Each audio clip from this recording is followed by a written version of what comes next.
¿Alguna vez has descolgado el teléfono y has sentido un escalofrío que te recorre la espalda, sabiendo que la vida de alguien podría depender de lo que digas a continuación? El teléfono sonó justo en el peor momento de la noche. Irina, la operadora de la línea 911, tomó un sorbo de su café ya frío, se frotó los ojos y presionó el botón para contestar. Servicio 911, ¿en qué puedo ayudarle? No hubo respuesta de inmediato. Solo una respiración apenas audible, corta, como si quien estaba al otro lado tuviera miedo de ser escuchado. Hola, repitió Irina un poco más suave, enderezándose instintivamente. Un silencio y luego una voz muy fina, casi un susurro. Papá está llorando. Dijo que ya no nos necesita. Mamá no dice nada. No se mueve. Irina se paralizó. Le hizo una seña a su colega, quien de inmediato comenzó a rastrear la señal. Por favor, dime tu nombre, ¿sabes dónde vives? Me llamo Liza. No sé la dirección. Nuestra puerta es azul, y la nieve cruje cuando caminas sobre ella. Y hay una torre grande cerca, donde viven los pájaros. La voz de la niña temblaba, pero no por miedo, sino porque intentaba hablar bajo. Como si alguien pudiera escuchar.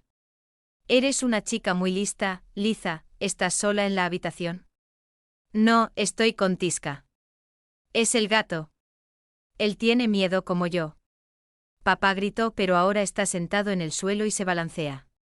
Por la forma en que la niña hablaba, Irina se dio cuenta de que no entendía del todo lo que estaba pasando. La mente infantil aún no había construido la realidad a su alrededor, pero Irina ya había escuchado algo así antes, y cada vez era peor de lo que parecía. ¿Puedes abrir la puerta cuando llamen? Llegaremos pronto. Muy, muy pronto. ¿Y mamá? No respira. Le hablo y no me escucha.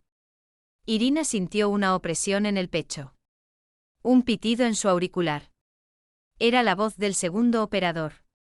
Señal encontrada. Es el pueblo de Kedrovka, calle Lesnaya, número 9.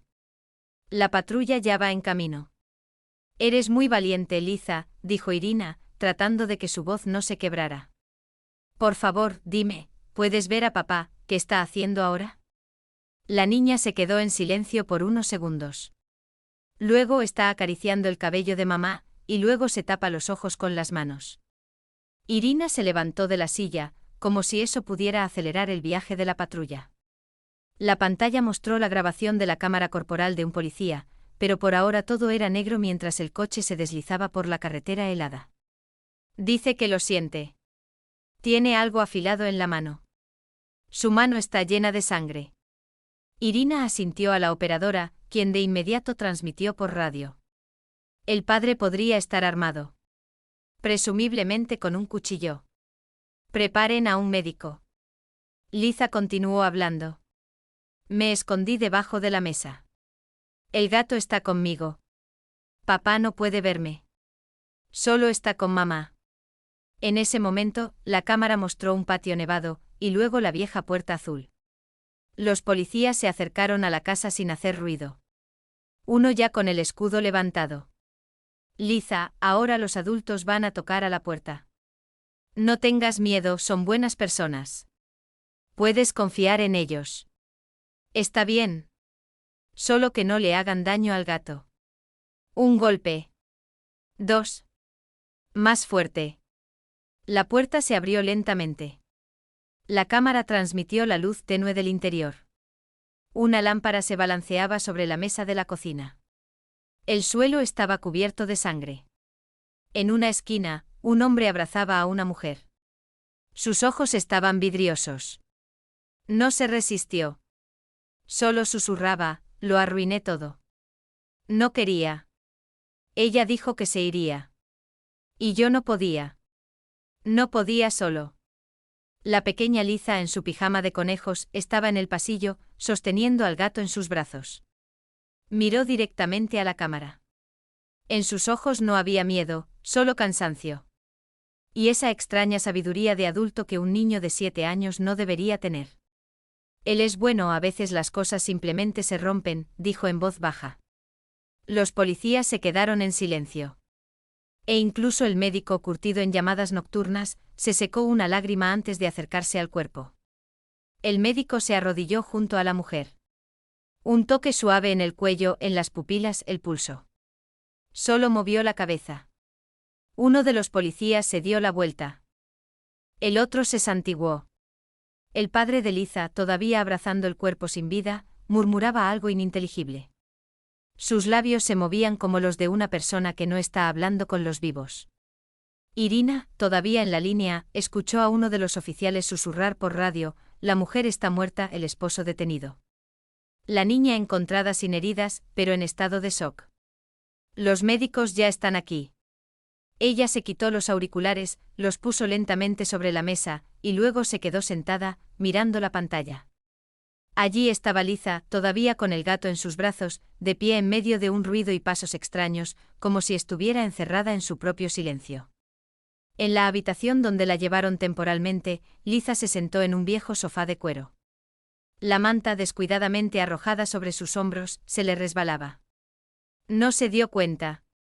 La niña examinaba sus calcetines, rosados con dinosaurios. Uno tenía una mancha de sangre. ¿Quieres agua?, preguntó una joven con ropa de civil. Era de servicios sociales, o una psicóloga parecía. Liza no respondió, solo acarició al gato que se había acurrucado en su regazo. ¿Cómo se llama el gatito?, intentó de nuevo la mujer con una voz hecha para los miedos de los niños. Tisca, porque siempre se calla, incluso cuando todo está mal. La mujer asintió sin saber qué decir. Sin saber qué se podía decir en absoluto. Mientras Liza era examinada, su padre estaba sentado en una habitación aparte, con las esposas puestas y la camisa ensangrentada. No lloraba. Miraba al vacío como si a lo lejos escuchara una música que solo él conocía. El investigador, un hombre mayor de cara agotada, abrió una carpeta. ¿Por qué lo hizo? Dijo que se llevaría a Liza. Dijo que yo había arruinado todo lo que teníamos. Y yo trabajaba. Me esforzaba. Simplemente ya no sabía cómo ser bueno. ¿Sabía que la niña vería esto? Esperaba que estuviera dormida. Ella siempre duerme profundamente, ¿cómo iba a saberlo? Bajó la cabeza. Sus hombros se estremecieron, pero no lloró, solo continuó perdiendo su forma, como una tela bajo la lluvia. En el hospital, los médicos examinaron a Liza. Sin moretones, ni una sola cicatriz. Pero el psiquiatra infantil tenía su propia terminología: aturdimiento emocional, respuesta aguda al estrés, posible disociación. Mientras los médicos discutían sobre la mejor manera de manejar el caso, Liza notó un vaso con menta en el alféizar de la ventana. Su mamá siempre ponía menta en el té cuando Liza no podía dormir. La niña se levantó, se acercó, tocó una hoja. El olor le golpeó directo al corazón. Brillante, limpio, a hogar. Las lágrimas cayeron sin sonido. El gato maulló suavemente y saltó al suelo, como si supiera que ahora ella necesitaba estar sola.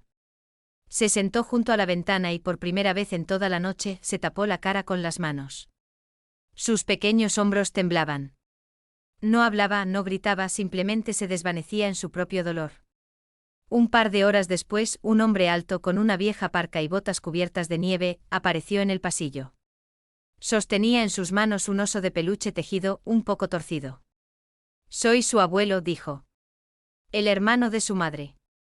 Mostró los documentos, dijo que vivía en otra ciudad, pero tan pronto como se enteró, se puso en camino. Cuando entró en la sala, Liza seguía en el mismo lugar. Se sentó a su lado, sin tocarla. «Hola, pequeña, ¿te acuerdas de mí?» Ella asintió, sin levantar la cabeza. «¿Te gustaban los pasteles de manzana de tu mamá?» Ella siempre les quitaba la piel. «A mí no me gusta la piel. Recuerdo que decía que tú sabías hacer las trenzas más bonitas para tu osito». Le extendió el juguete. Liza lo tomó, levantó los ojos y por primera vez en la noche miró de verdad. «Mamá se fue». «Sí, pero tú te quedaste. Y ahora estás conmigo para siempre, ¿de acuerdo?» No la tocó, no la abrazó, solo se sentó a su lado. Y eso fue suficiente. Esa noche nadie durmió, ni en el hospital ni en la comisaría. Todos se quedaron con sus palabras en la cabeza. Él es bueno, a veces las cosas simplemente se rompen. E Irina, al volver a casa por la mañana, se sentó en la mesa de la cocina, donde su hija había dejado un dibujo, un sol, mamá y papá. Una casita. Se quedó mirándolo un buen rato, y luego fue a la habitación de su hija y simplemente la abrazó, sin siquiera despertarla. La sostuvo fuerte por mucho tiempo y algo dentro de ella también se resquebrajó. Sin sonido. La mañana en que Drobka no comenzó con el habitual crujido de la barredora de nieve o el chirrido de las viejas puertas. Comenzó con un susurro. La gente envuelta en chales de lana, cuchicheaba en voz baja en las cercas, desviando la mirada cuando pasaban por la casa de la Puerta Azul. La casa ahora estaba acordonada, y la nieve a su alrededor ya no era blanca. La vecina, la tía Vera, una mujer robusta con los labios siempre apretados, miraba las ventanas de la casa con una rabia infantil. Yo les dije que algo andaba mal allí. Cuántas veces la escuché llorar, y él siempre andaba callado como una sombra. Su marido, Nikolai, solo resopló. ¿Y qué hiciste, Vera? ¿A quién se lo dijiste, o es más fácil calentar rumores que tocar la puerta? Ella se dio la vuelta, como si le hubieran dado una bofetada. En la oficina de servicios sociales del distrito, se reunieron 3 personas, la jefa, una joven psicóloga y la cuidadora temporal del caso de Liza. Sobre la mesa una carpeta delgada con la inscripción, el 27GR. Dentro no había nada, ni quejas, ni observaciones, ni solicitudes. Era como si fuera invisible, dijo en voz baja la psicóloga, pasando las hojas una por una. Ni guardería, ni médico. Solo el médico de cabecera escribió una vez, niña sana, activa. O sea, la madre escondía a la niña, frunció el ceño la jefa. Tal vez o simplemente tenía miedo, o no confiaba, o vivía con miedo. Eso sucede. Y el padre antes del accidente no bebía, no se peleaba, trabajaba en la torre. Después del accidente todo se vino abajo. Depresión, arrebatos. Nadie intervino. Los 3 se quedaron en silencio porque sabían que no era la primera vez ni sería la última. Solo que esta vez la niña sobrevivió. No siempre sucede así. El abuelo de Liza, Semyon Pavlovich, no tenía experiencia en la crianza, ni mucho espacio, pero tenía una determinación y una mirada directa, cansada, pero honesta. No la abandonaré. Vi cómo mi hermana la cuidaba. Le daba todo. No puedo. No debo. En su voz no había lágrimas, solo una carga. Demasiado pesada. En servicios sociales no le creyeron de inmediato. Se necesitaron días, visitas, preguntas, informes médicos. Liza vivió todo ese tiempo en un refugio. La habitación era luminosa, limpia, con una alfombra y juguetes. Pero no eran los suyos. Todo era ajeno.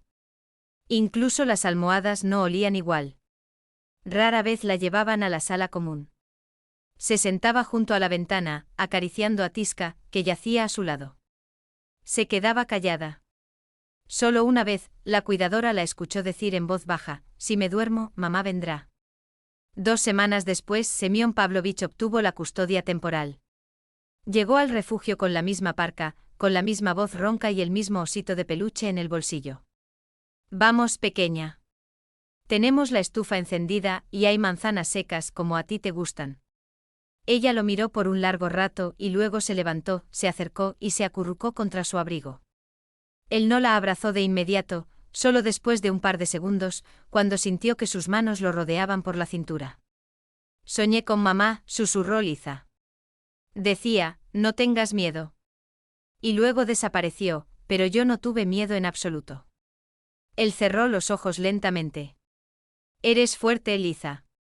Eres como tu mamá. Todo estará bien. Salieron. La nieve era grande y suave. Liza levantó la cara hacia el cielo. Un copo de nieve brilló en su mejilla, pero no se derritió. Simplemente se quedó allí como un recuerdo, como todo lo que le quedaba. En la casa del abuelo había un suelo de madera, olía a pino y a pan. Liza se quedó callada toda la noche y luego ya en la cama, bajo una manta vieja, de repente preguntó, ¿y si me duermo de nuevo, mamá vendrá? Semyon Pavlovich se sentó a su lado, puso la mano en su espalda, con cuidado como si tuviera miedo de romperla. No lo sé, cariño, pero si viene, dile que lo intentaré. Haré todo lo posible para que seas feliz y para que ella esté orgullosa. Liza asintió, cerró los ojos. La nieve seguía cayendo fuera de la ventana. Y por primera vez en mucho tiempo, fue una noche verdaderamente tranquila y apacible. La primavera en Kedrovka llegó sin que nadie se diera cuenta. La nieve se derretía lentamente, casi de mala gana, dejando una tierra pesada y mojada debajo. Arrancaron la cinta de la casa de la Puerta Azul, pero nadie entraba allí. Solo el viento se asomaba por las ventanas, como si buscara a alguien que ya no regresaría. Liza ahora vivía en la casa del abuelo. Se levantaban temprano juntos. Él encendía la estufa. Ella, siguiendo su ejemplo, alimentaba a las gallinas y apilaba leña. A veces hablaba con el gato por costumbre, a veces simplemente se quedaba callada. Pero ahora en ese silencio había menos miedo. Una vez a la semana iban al distrito. Liza al psicólogo infantil, Semyon a la oficina de correos por comestibles. Cada vez el abuelo le regalaba algo pequeño, ya fuera una banda para el pelo con brillos o un viejo libro de cuentos. No porque quisiera comprar su sonrisa, sino porque estaba aprendiendo a ser necesario de nuevo. En una de esas reuniones el psicólogo, después de escuchar atentamente a Liza, dijo en voz baja: «Ella tiene un alma muy delicada, como de cristal, pero, sabe, no se rompió, solo se volvió diferente, un poco más profunda, un poco». En el aniversario de la muerte de su hija, Semyon y Liza fueron al cementerio. Ella llevaba una rama de manzano en las manos. En el jardín de mamá siempre florecían los manzanos. Liza la puso sobre el mármol y se sentó a su lado. «Ahora hago trenzas mejor. Y Tiska ahora está conmigo en todas partes, y el abuelo hace la compota más sabrosa». Hablaba en voz baja, sin dramatismo, solo compartiendo. Semyon se quedó a un lado, dándole espacio para estar a solas con el recuerdo, y luego sacó de su bolsillo el mismo osito de peluche, ahora con una trenza nueva y bien hecha. «¿No lo has olvidado?», sonrió él. «Mamá estaría orgullosa», respondió ella en voz baja. Se quedaron en silencio. El viento tocó la hierba en la lápida. En algún lugar lejano un gallo cantó, y todo parecía vivo. Esa noche, al regresar a casa, Liza se sentó junto a la ventana y tomó unos lápices. En la hoja apareció una puerta azul, detrás de ella, una luz y una niña con una trenza. Al lado, el abuelo y el gato. Miró el dibujo, sonrió y dijo en voz baja, casi en un susurro, como lo había hecho una vez por teléfono: «Todo está bien, mamá. Estoy en casa». Y eso era la verdad, real, difícil, pero ya con un rayo de luz.